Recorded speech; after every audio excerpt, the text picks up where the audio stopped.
Власта остана глува на сите апели на Радождани за изградба на колектор кој би го спасил селото, туризмот, жителите и гостите од болести и други хавари од загадената езерска вода. Водата која фатила Жабокречина само покажува дека одводните канали во ова село не функционираат. Жителите на Скопско Огњанци бараат одводните канали во нивното село да се прочистат. Живот без вода за пиење на плюс 40 степени. Алармантна состојба во 10 села во Скопската општина Сопиште.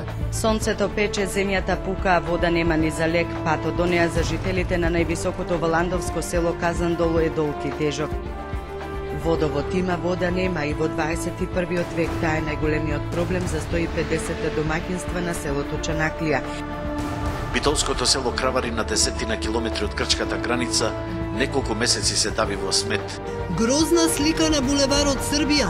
Опасен медицински отпад неколку часа стоеше истурен на раскрсницата. Чадливиот облак на Тетово кој секојдневно се шири од дивата депонија е поопасен и од свинскиот грип.